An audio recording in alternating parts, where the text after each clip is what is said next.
জনগণের সরকার, জনগণের কাছে দায়বদ্ধ সরকার। জনগণকে জানানোর অধিকার আছে, আমাদের জানাতে হবে। জনগণের জানার অধিকার আছে, সেখান থেকে আজকে আসলে আমরা 180 দিন করেছি। এই সরকারটি এই বন্দনার রাজনীতি থেকে শুরু করে বেরিয়ে এসেছে এবং এই ধরনের আরও যে সমস্ত অনেকগুলি প্রথা ছিল আমাদের সমাজে, রাজনৈতিক প্রথা বলি, সাংস্কৃতিক প্রথা বলি, নানা রকম বিষয় ছিল যেগুলি আমাদের উপরে চাপিয়ে দেওয়া হয়েছিল, আমরা সেখান থেকে বেরিয়ে এসেছি। এই আজকে আমরা 180 দিন আজকে সরকারের, জনগণের সরকারের, আসলে এই 180 দিন আমরা উদযাপন করতে যাচ্ছি, বিষয়টা এটি না। সাধারণত কোনো একটি নতুন গভর্নমেন্ট আসলে সারা বিশ্বের দেশে দেশেই বলা হয় যে 100 দিন হচ্ছে হানিমুন পিরিয়ড এবং এই 100 দিনের মধ্যে বেশ কিছু কর্মসূচি থাকে, এই সমস্ত কারণে পালন করা হয়। সেই ধারাবাহিকতায় বাংলা এটা নর্মালি চলে এসেছে। এটা কিন্তু গভর্নমেন্টের কাছ থেকে ডিক্লেয়ার্ড কোনো দিবস ছিল না যে আমরা 6 মাস পূর্তি করব। বরং কাজ করতে গিয়ে দেখা যায় যে কোনো একটি পরিকল্পনা বাস্তবায়ন করতে গেলে বেশ কিছু সময় লাগে, সেক্ষেত্রে 6 মাস লাগে অন্তত একটা প্রাথমিক রেজাল্ট বেরিয়ে আসতে। সেদিক থেকে আজকে হয়তো 180 দিন আমরা নির্ধারণ করেছি। এই গেল একটা দিক। আরেকটা হচ্ছে জনগণের সরকার, জনগণের কাছে দায়বদ্ধ সরকার। জনগণকে জানানোর অধিকার আছে, আমাদের জানাতে হবে। জনগণের জানার অধিকার আছে, সেখান থেকে আজকে আসলে আমরা 180 দিন করেছি। কালার এক্সপার্ট, জর্জ স্যাপ এবং মাইল্ড অন হ্যান্ডস টেকনোলজি সমৃদ্ধ অরিক্স ক্রিস্টাল ওয়াশ আপনার লন্ড্রি এক্সপার্ট। আজকে 180 দিনে আমরা আমাদের কি কাজগুলো করেছি, জনগণের কাছে দেয়া যে প্রত্যাশার কাজগুলো, এগুলো নিঃসন্দেহে নেতৃবৃন্দ যারা আছেন তারা বলবেন।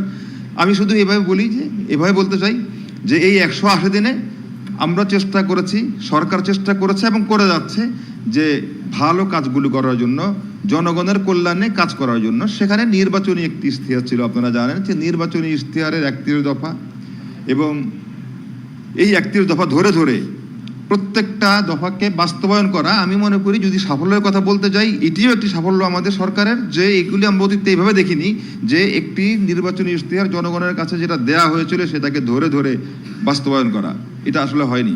এবং এই যে রাজনীতির গুণগত পরিবর্তন, যেটার কথা আমরা নির্বাচনের আগেও বলেছিলাম, এই যে জুলাই যে আন্দোলন হয়েছিল তখন আমরা বলেছিলাম, দীর্ঘদিন মানুষের যে প্রতীক্ষা ছিল যে রাজনীতির গুণগত পরিবর্তন দরকার, সেই পরিবর্তনের মধ্যেও আমরা মনে হয় অনেক কিছু লক্ষ্য করেছি। আপনারা দেখবেন যে এই সরকার, বর্তমান সরকার রাষ্ট্র পরিচালনার দায়িত্বে আসার পরে হাম এবং রুবেলা টিকা নিয়ে আপনারা দেখেছিলেন একটি খুব অসহনীয় অবস্থা তৈরি হয়েছিল।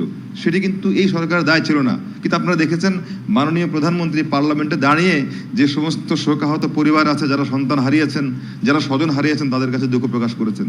এটা কিন্তু ওনার দায় ছিল না, কিন্তু উনি দুঃখ প্রকাশ করেছেন এই কারণে, একটি সরকার যখন রাষ্ট্র ক্ষমতায় থাকে নাগরিকদের প্রতি তার দায়িত্ব আছে, দায়িত্ব আছে, সেই জায়গা থেকে দুঃখ প্রকাশ করেছেন। আমি তো মনে করি রাজনীতিতে যে গুণগত পরিবর্তন, যে সফলতা, এটা একটা দিক, যে জনগণের কাছে দায়বদ্ধ থাকা। আমি কথা বাড়াবো না, শুধু বলি গতকালকে আমরা গিয়েছিলাম কিশোরগঞ্জ, মাননীয় প্রধানমন্ত্রী গিয়েছিলেন কিশোরগঞ্জে। সেখানে উনি একটি কথা বলেছেন যে আমরা আমাদের এই বাংলাদেশটাকে একটি কল্যাণমূলক রাষ্ট্র হিসেবে প্রতিষ্ঠিত করতে চাই।